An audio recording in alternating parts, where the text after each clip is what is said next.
Alright, hello and welcome everyone. So today we're going to be talking about the Prisma twin gremlins, courtesy of Baro Katir, and I gotta say, these weapons are pretty standard with a couple of quirks. These weapons are kind of mimicking the Axleto Primes in that they are crit secondaries with a high fire rate and solid status, with a very fast reload.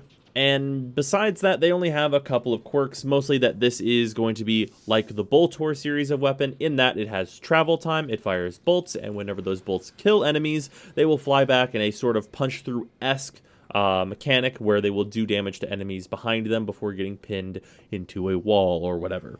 So this is fine. There's no huge problems with this. The main thing with this weapon that is like somewhat disappointing that would really help it out a lot is that it needs 4 Forma, and 4 Forma is kind of a lot to ask. I would have really liked to see like maybe 2 more polarities on this weapon, like another V and a dash, or 2 more Vs, of course, because all secondaries use 5 V polarities pretty much. So yeah.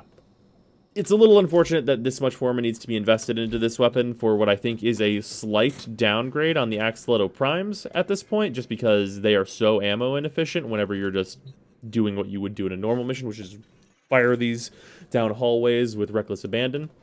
But they're fine. Like, there's no huge problems with them.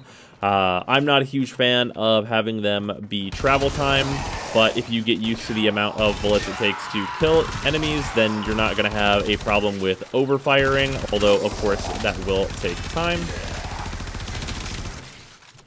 So, yeah, like, I mean, obviously, just from this, you can tell, like, they do fine damage. Like, there's nothing inherently wrong with them. Obviously, because it's a crit weapon, you really want to go for the headshots, because that's just going to make you do way more damage. And they have, like, a fine time getting through armor, because they're corrosive status weapons. Like, what do you expect, right?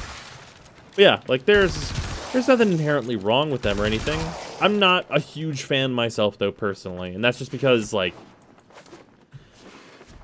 actually not sure, because I used to really like the regular twin gremlins, but these just, they don't really do it for me for one reason or another. But I'm sure that if you really want to have some fully automatic nail guns in your life, you're going to have a great time with them, and there's nothing really statistically wrong with them in any way, shape, or form. So if you pick these up from Baro, throw the investment in them, and have a good time with it. But yeah, that's going to be the YOGs for today, and I will see you tomorrow.